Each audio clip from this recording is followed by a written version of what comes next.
il me plaît de voir avec vous, je dis bien, il me plaît de voir avec vous assez rapidement.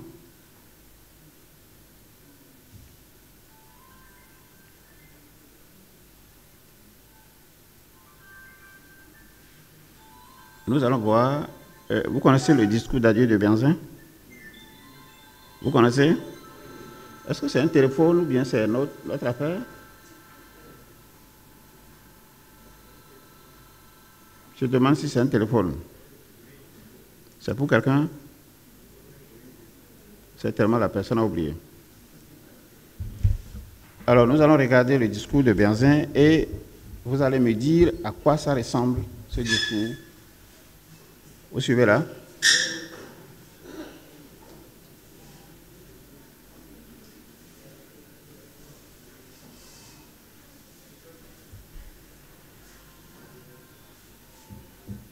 Donc, il a prononcé le discours selon Jean Priat le 20 janvier 1894, en signe d'hommage à son armée dont il a toujours loué le courage et la bravoure. Et le discours...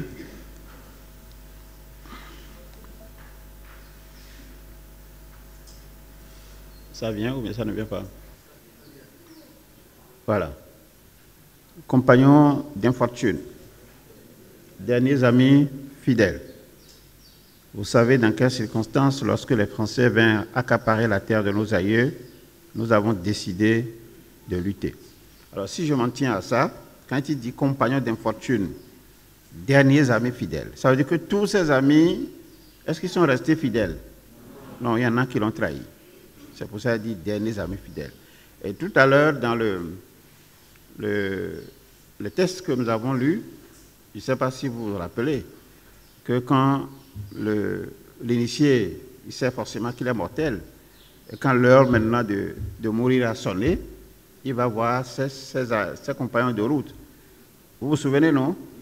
Et puis, avec certains, il a dit ceci, avec d'autres, et puis, il essaie de parler avec eux. Et quand il dit compagnons d'infortune, voilà. Nous avons décidé de lutter. Nos combattants s'étaient levés par milliers pour défendre le Dahomey et son roi. Avec fierté, l'on reconnaissait en eux la même bravoure qu'avaient manifesté les guerriers d'Agadja. Est-ce que c'est l'histoire, ça, non?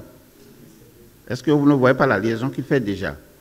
C'est-à-dire la même bravoure qu'avaient manifesté les guerriers d'Agadja, de Tegbessou, de Guézo et de Glélé.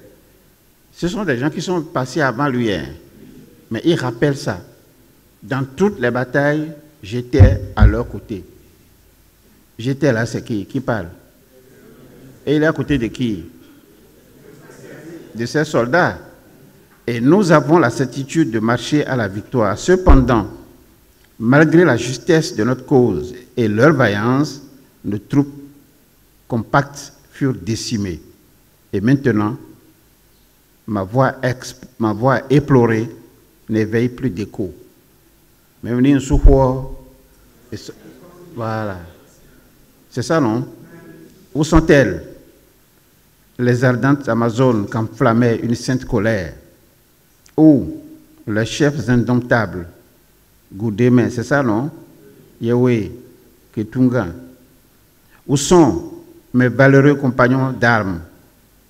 Où leurs robustes capitaines, Godobé, Chachabloukou et Godjila? Qui chantera à leur héroïque sacrifice? C'est ça, non? Qui dira leur générosité? Est-ce que ça, là, c'est le passé ou bien le futur? C'est le futur, ça. Voilà.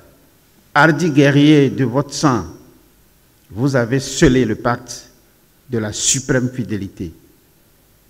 Quel est le mot que vous retrouvez là? Suprême.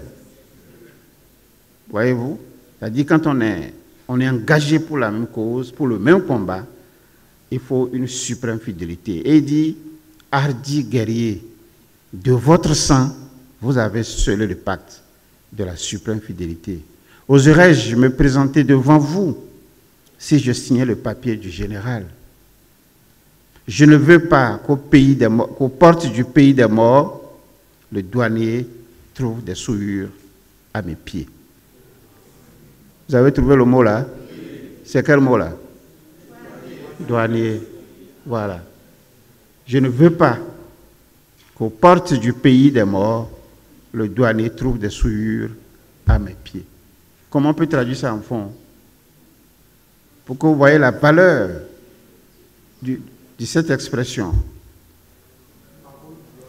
Dans ce que nous avons, dans l'image que j'avais présentée là, qu'est-ce qui symbolise le douanier là? Voilà, c'est là.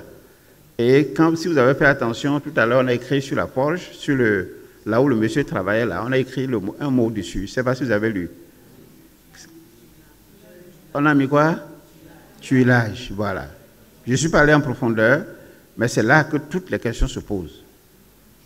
Voilà. Quand je vous reverrai, je veux que mon ventre s'ouvre à la joie.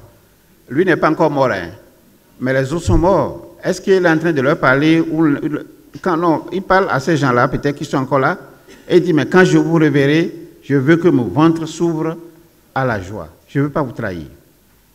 C'est pourquoi, à mon destin, je ne tournerai plus le dos. Je ferai face et je marcherai. Car la plus belle victoire ne se remporte pas sur une armée ennemie ou des adversaires condamnés au silence du cachot. Est vraiment victorieux l'homme resté seul qui continue de lutter dans son cœur. À présent, qui suis-je pour que ma disparition soit une lacune sur la terre? C'est la question qui s'est posée. Alors, ça vous renvoie à quoi dans ce qu'on avait déjà enseigné tout à l'heure? Tout homme est mortel. Et l'initié, il sait qu'il est mortel. Et quand l'heure va sonner, quand il va prendre son épée, il va regarder s'il n'y a pas le sang là-dessus. Il sait en fait à qui il faut remettre. Qui suis-je pour que ma disparition soit une lacune sur la terre? Advienne de moi ce qu'il plaira à Dieu. Bon, c'est cette partie que je n'ai pas aimée. Bon. Partez, vous aussi, derniers amis vivants. Rejoignez Abomey, où les nouveaux maîtres promettent douce alliance, vie sauve et, paraît-il, la liberté. Là-bas, on dit que déjà renaît la joie. Là-bas, on prétend que les Blancs vous seront favorables comme la pluie qui drape les flamboyants de velours rouge ou le soleil qui dort la barbe soyeuse des épis. Compagnons disparus, héros inconnus d'une tragique épopée, voici l'offrande du souvenir, un peu d'huile, un peu de farine et du sang de taureau. Il a fait le dernier, vous avez vu comment il a procédé, non? Voici le pacte renouvelé avant le grand départ. C'est fini, il s'est célébré lui-même, parce qu'il ne va plus revenir. Voici le pacte renouvelé avant le grand départ. Adieu, soldats. Adieu. Guédégbé, reste debout, comme moi, comme un homme libre. Puisque le sang des soldats tués garantit la résurrection du Dahomey, il ne faut plus que coule le sang. Les ancêtres n'ont plus que faire de nos sacrifices. Ils goûteront mieux le pur hommage. De ces cœurs fidèles unis pour la grandeur de la patrie, c'est pourquoi j'accepte de m'engager dans la longue nuit de la patience où germent les clartés d'aurore. Tout à l'heure, nous avons dit, personne ne peut atteindre sans passer par... Vous trouvez un peu ce qu'on dit ici, là, non? Guédébé. C'est pas moi qui ai écrit Guédébé, j'ai tiré ça sur le Google, là, vous comprenez bien. Comme le message de la paix va à Goro, où campe le général Dodd, va dire au concurrent qu'il n'a pas harponné le requin, va lui dire que demain, dès la venue du jour, de mon plein gré, je me rends au village de Yego, va lui dire que j'accepte, pour la survie de mon peuple, de rencontrer dans son pays, selon sa promesse, le président des Français. Alors, eux, ils vont écrire leur histoire pour dire qu'on l'a capturé, ou bien qu'il s'est rendu là. Non, non, non, du tout. On l'a déporté, et puis voilà. Voilà un discours qu'on peut décrypter. Et celui qui l'a écrit, on sent qu'il est imprégné des réalités de chez nous. Alors, si on lui a raconté, on lui a rapporté ça, je parle de Jean Plia, si on lui a raconté ça, on dit celui qui lui a raconté ça est un sachant, il connaît bien.